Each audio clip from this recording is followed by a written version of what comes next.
Welcome to the Georgia Gang on this Sunday, July 19th. President Trump is headed back to Georgia, this time to Cobb County, after he delivers a prime-time address on election integrity. Also, Burt Jones breaks his silence on Rick Jackson and says he's not endorsing him yet. Also, Atlanta leaders say the World Cup could pay off for years to come. Melito, Phil, Theron, and Brian are all here. The debate and discussion begin right now. From the Fox 5 studios, the Georgia Gang starts now. President Trump is coming back to Georgia. He's expected to appear Wednesday at Wheeler High School in Cobb County to promote his new, quote, Trump accounts children's savings program. Senate nominee Mike Collins is expected to join him. This after the president gave a primetime speech on election integrity in the 2020 election. Phil, let's go to you first. He made no mention, though, of Fulton County this time. Instead, he really focused on China. Is he moving on from Fulton County, or are we going to have more details come out on Fulton County? Well, I think perhaps one reason he didn't mention it is, as we all know, the FBI is still gathering the evidence on Fulton County. They're looking for new evidence.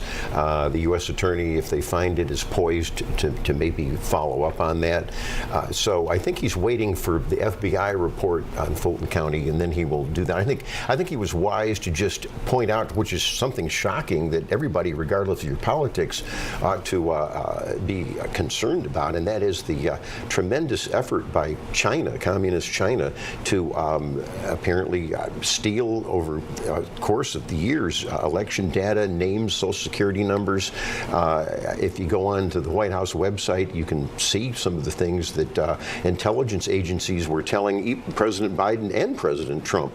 It's a real shocker. Just last week, Brian, you were talking about how China was manipulating propaganda here in the United States, and rightly so, with regard to data centers. Well, why wouldn't they be doing it with regard to elections? And so I thought that was my takeaway. But I do think, I know we're going to talk about this more, he will probably pivot more to affordability and other issues. All right, Theron, let's get a Democratic perspective here, because Senator John Ossoff said that Trump's speech really sets up a showdown, so that if the midterms go the Democrats' way, Trump will challenge the results yet again.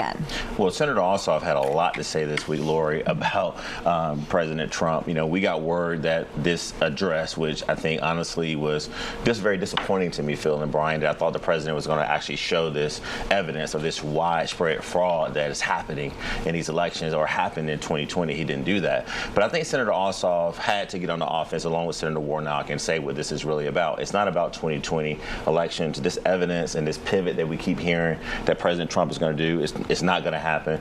This is all about influencing the 2026 election, and we're still waiting to see, after this illegal FBI raid that actually happened in Fulton County, what evidence did he have to show that there was voter fraud. So yes, the senators definitely are saying, look, let's not get distracted.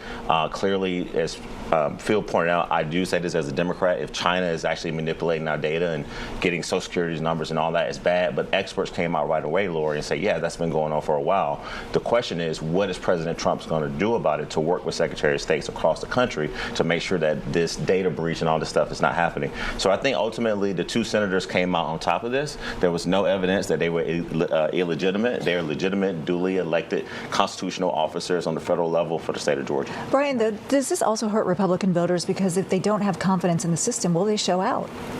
Look, the message from President Trump was very forward-looking here. It wasn't the backward-looking view that Democrats were hoping for. Yes, Warnock and Ossoff spent the entire week talking about the Trump speech based on misinformation from some no-name Twitter account saying that he was going to say Warnock and Ossoff were illegitimate senators who were elected fraudulently. He never said the words Georgia, Ossoff, or Warnock, or Fulton County in this speech. So Democrats were terribly disappointed by this. It wasn't what they wanted. They wanted to tee off on President Trump about a fixation on Georgia, and they didn't get it.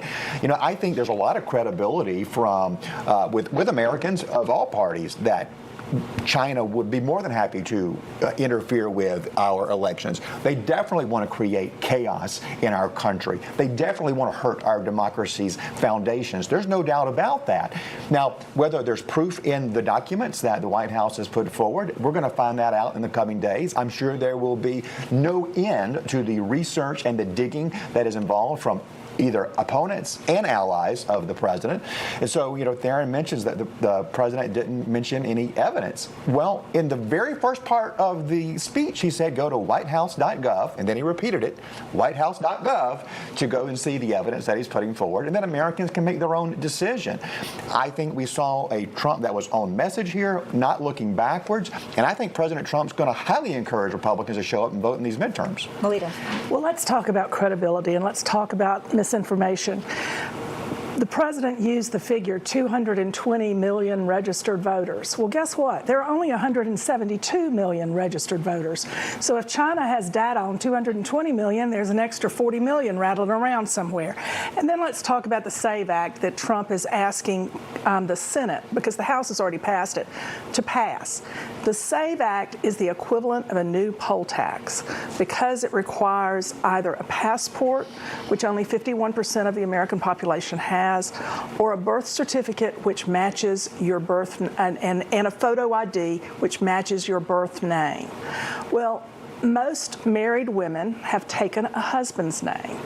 So then you have to show a marriage license and all of this, any change, even if you're already registered to vote and you move, you have to go in person with all this documentation to change your registered address. So it's going to be a really big headache, which discriminates against women, against low-income people who don't have passports, against people without college degrees. More than a fourth don't have passports.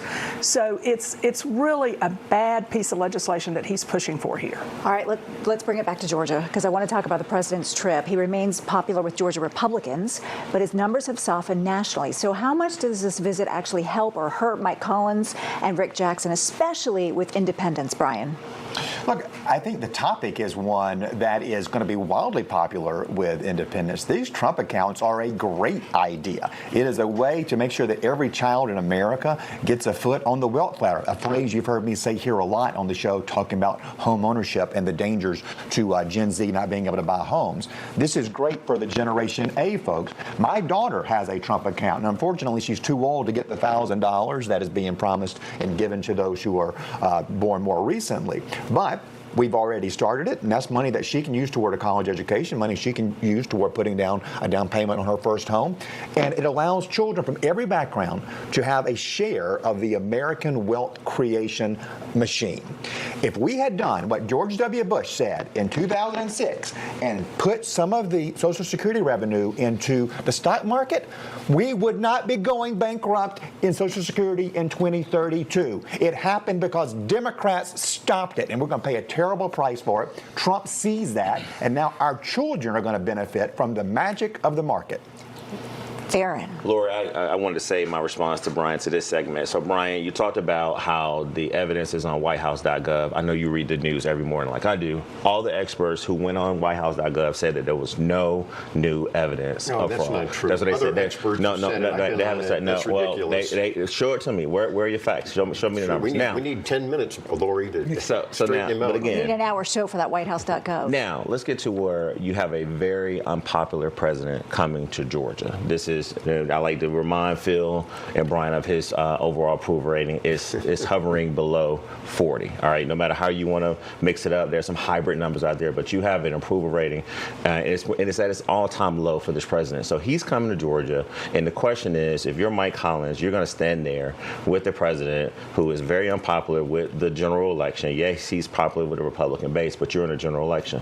Now, these Trump accounts, I will say this, I'm learning more and more about them. I actually called B-Rob yesterday, and I was like, hey, man, you got one of these Trump accounts, and he told me that Quinn had one. And so, yes, that is something that I think folks should really figure out a way to take the benefits of, but also make sure you consult your CPAs and make sure it's the right thing to do, because we know a lot of folks had these conservation easements, and they're paying the price for that now, and they invested in that a long time ago.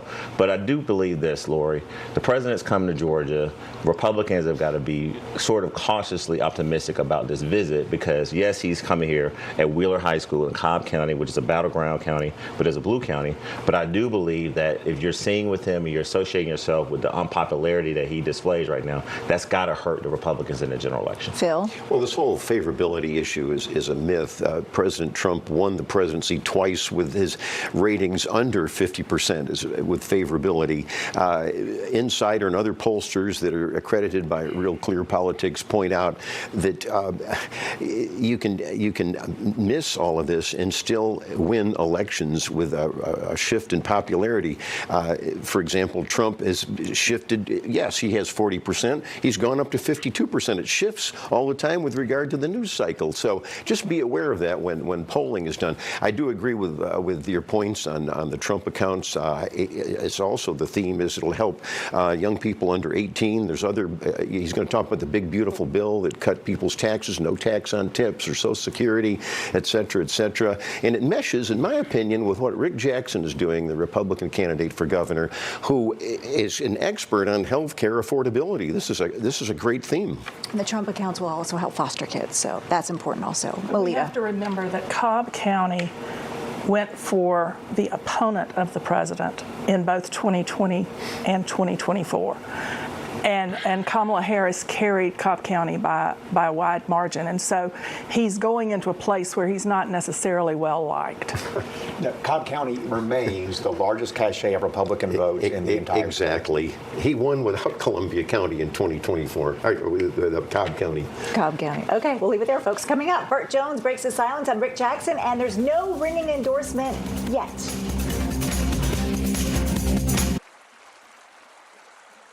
Georgia Gang? Email them at georgiagang@foxtv.com.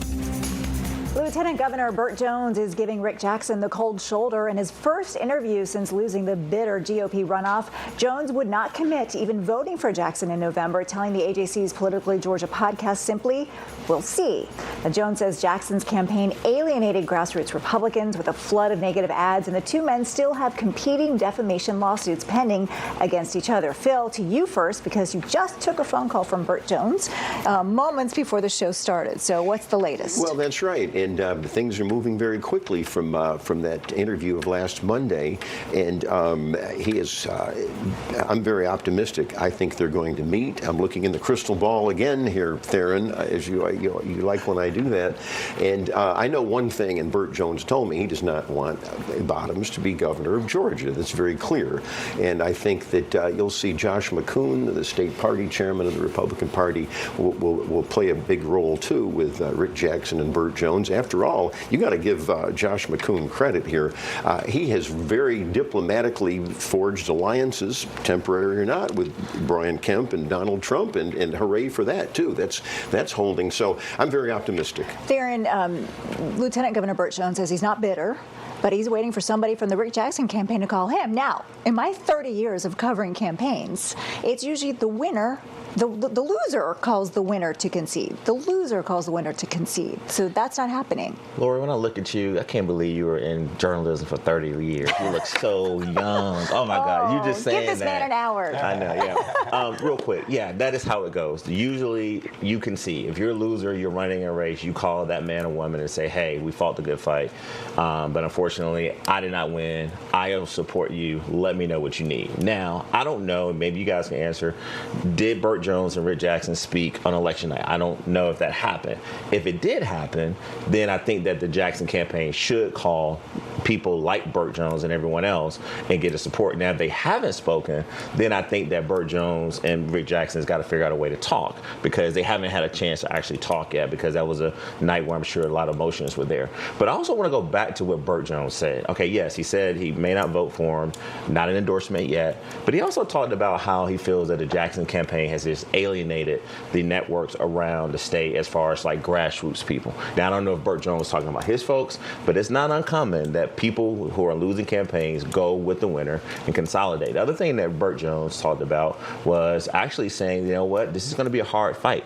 While he doesn't want Bottoms to be the governor, he's also acknowledging that this is going to be a tough battle. And I take it from someone like Burt Jones, who has been out there amongst Georgia voters, and he's basically sending the same signal that Buddy Carter sent this week, and saying that that them as Republicans need to be aware that Democrats do have momentum right now, and this is going to be a fight. Well, Jones is for unity, just to clear that up. Well, Brian, I didn't say it wasn't. I'm we're just going to saying. disclose that you work for the Jackson campaign, but let me ask you this.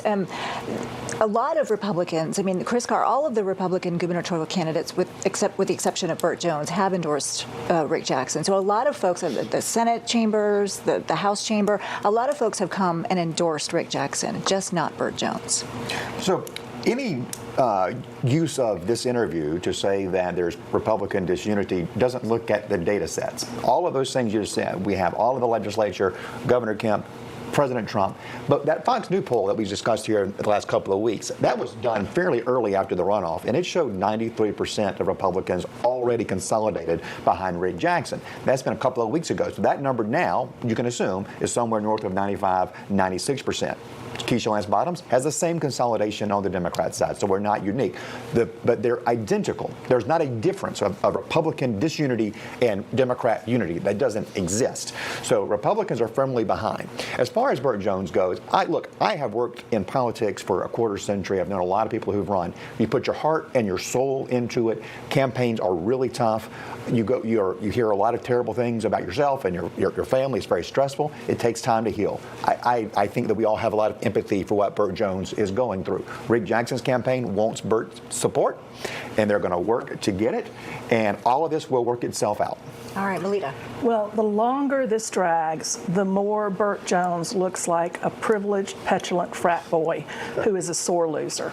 And so he is the one who makes himself look bad. All right, let me talk about one more issue, because Rick Jackson this week visited a restaurant in Buckhead called the Toast on Lenox. Is that right? That's correct. It looked fabulous. That food looks amazing, so we want to give them a plug. But it's a black-owned business, and Rick Jackson had posted some pictures, I think, with the owner. Theron, I want to go to you about this, because some folks are actually calling for a boycott because Rick Jackson, was in that restaurant and posing for pictures with some of the owners and some of the patrons. Well, as a person who actually was an owner in a restaurant myself that does business with restaurants, I would tell you that you also, yes, Lori, some people did say the boycott in the comments, but you've seen other restaurant owners, like my good friend Ryan Wilson from the Gallagher Spot, who came on social media and said, look, I'm a Keisha Lance Bottoms supporter, and I'm not going to sit here and say we need to boycott one of my fellow restaurant owners. However, the question that he raised, and this is the question I would raise, is that when these restaurant owners who happen to be black bring in Republicans who don't have a long history of supporting small black-owned businesses, what are you getting out of the meeting? Like, what was discussed in the meeting? What is Rick Jackson going to do to help more small black business owners? I think that's where you see the frustration come in. And then, Lori, I would be disingenuous if I didn't come on the show and tell you that we're in a very tribal, hypersensitive electorate right now. There are some black people who accepted Rick Jackson in the barbershop. He also went to the restaurant, and if you see, and I'll say this, that black people are some of the most welcoming people. You can go to our churches, you can go to our restaurants, you can go to our barbershops, we'll welcome you. But I think that what people are saying is, if you're going to stand up there with the Republican nominee for governor and allow him to use the optics, and then what are you getting in return with the optics appearing with him? I think that is what folks are going to ask. And the same thing, when Keisha Lance Bottoms decides to go to a white barbershop and she goes to rural county and go to some of these places where fish, bass, hunting, and all those places and show up, the people are going to ask the same question. Okay, white people are going to ask, hey, you met with Keisha Lance Bottoms, what did you all discuss? And if she became governor, how is that going to help my community? Brian, you took some hits also because you went on V103, the radio station. So I guess you know how it feels. No, I took some slings and arrows this week, but look, Theron can vouch for me. I've spent the last decade, this has nothing to do with the Rick Jackson campaign, going into black media, and often with Theron going in to speak to black audiences, because I believe Republicans have to do that outreach. They have to drive that message, maybe naively, but I believe that if all Georgians hear what we're selling and the record of success Republicans have had, they're going to want to vote for us. So I've seen this sort of boycott stuff before. There's a great barbecue place in Marietta called Dave Poe's, and Rick Jackson actually had an event there toward the end of the primary. He did a commercial in favor of the big, beautiful bill because it was a really important tax cut for small businesses like his. Because he was for tax cuts for small businesses, all these Dems around the country were giving him one-star reviews on the online rating sites. That's disgusting. Go support Dave Poe's Barbecue if you live anywhere in Cobb County. Show some support for those folks. Look, the feedback, the attacks that I got for being on V103 were often directed toward V103, saying, how dare you have a Republican on this platform? That's ridiculous. That is intolerant. Theron? If I can step in real quick, Phil. The V103, you're right. You've been going on Maria Boynton's show for decades. We've gone on together. It was not all of what you said. It was the ability for you to say it, and it was unchecked. It was not fact-checked. Ahmaud Arbery is not a gang member. And so that's where V103 got the pushback. So now what Maria Boynton has to do is bring on a paid spokesperson for the Bottoms campaign or Bottoms herself. I think that's where people were sort of complaining. Not that you can't be welcome on a black radio show. Well, let's forget V103 for a second. Go back to the original point, and that is I would be pleased if I was a restaurant owner to have any candidate in a prominent office coming in there. And the point is, I don't know if they're going to get anything out of it, but the people who are there should be able to listen, and that's retail politics at its best. So I would think any restaurant owner, and of course, I think I've always been opposed to boycotts. Let's just have more voices. All right, I need to close it there. I think you were talking about Rayshard Brooks and not Ahmaud Arbery. Is that true? Rayshard Brooks, yes. Oh, that's Rayshard Brooks. Yeah, you said Ahmaud Arbery. Okay, sorry. So I'm just fact-checking. Rayshard Brooks was not a member of a gang. And rest in peace to Ahmaud Arbery. Folks, let me say, my source for that was the GBI report. Take it or leave it. But I talked to his lawyers and I talked to other folks. There's no evidence of this man ever being a gang member, and nor has he been arrested for any gang. The GBI said he was a gang member. I trust the GBI and the gang members that said he was a gang member. We'll let the viewers fact-check themselves and figure it out. All right, up next, Atlanta's World Cup moment and whether the economic boost outlasts the final whistle. Gang Facebook page and watch past episodes on the Georgia Gang YouTube channel. Atlanta business leaders say the World Cup is paying off beyond the stadium. The Metro Atlanta Chamber says the tournament has opened doors to new international partnerships, hosting business delegations from Spain, England, and Argentina around this week's matches. Leaders with Invest Atlanta say the real test now is turning World Cup buzz into long-term investment, especially with the 2031 Women's World Cup already eyeing Mercedes-Benz Stadium. Melita, the city went all in on hosting. Is there real evidence that this translates into lasting jobs and investment? Or is this mostly just kind of a feel-good story? Well, I think the proof will be over the coming years whether the efforts by chambers of commerce and other business leaders to meet with the business leaders who came from foreign countries while they were in town prove fruitful for future business negotiations for locations of companies here and sending workforce here or opening offices here. So the proof will be in the coming years, not an immediate thing. But I think Atlanta gets high points for the hospitality demonstrated by residents. I think hotels weren't quite as full as some people had hoped, but certainly underground Atlanta, so close to the stadium, got lots and lots of business. And I think it was gratifying to see the restaurants and others putting up international flags and showing a warm welcome to the world. Phil, we did see a big boom here after the '96 Olympics. Well, no, that's a good comparison, and I agree, Melita, with a lot of what you're saying. And those '96 Olympics really were the catalyst for a lot of growth we have seen as the years went by. And there was a lot of, obviously, preparation that went into this. What a great last week for the final World Cup match. I can only echo some of the things you just said, and I think we can build on that. Theron. You know, when I looked at the World Cup sort of ending, I said, you know what, it's not the end, it's actually the beginning for our world-class city. You know, we're a global city with the world's busiest and most efficient airport. You're absolutely right, Lauren Field. The Olympics changed lives. I mean, I can't tell you how many small business owners, big corporations, all are still benefiting to this day because of the Olympics. Now, the one thing I do want to applaud folks on is this. Yes, we saw some little scuffles.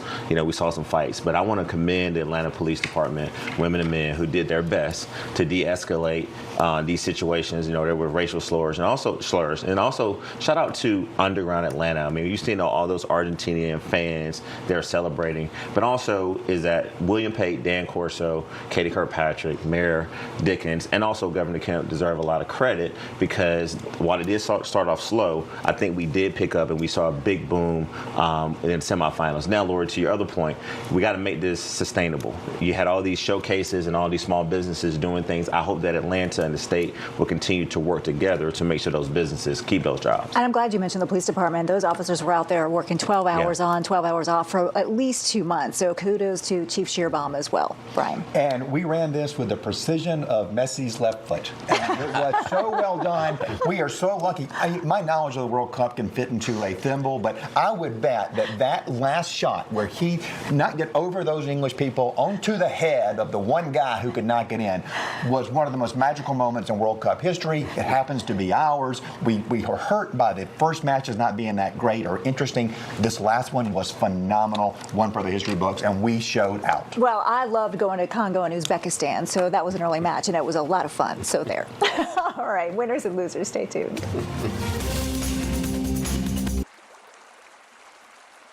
For the week's winners and losers. A quick winners and losers, Brian. Happy birthday to my mom. My winner is Rachel Galloway, the outgoing UK General Consul here, who left this week, or will be leaving, and she said that the southeastern United States are so easy to sell because it's so wonderful. Aaron. First winner is going to be Senator Raphael Warnock, co-authored the Transformational Housing Bill and went into law, and also Keisha Lance Bottoms, who spent a lot of time traveling rural red counties in Georgia. Phil.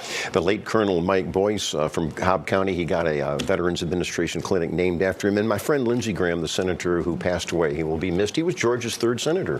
Melita. Lionel Messi, he's a winner for all of Georgia. All right, we'll leave it there, folks. Make it a great week. We'll see you next time. Bye-bye.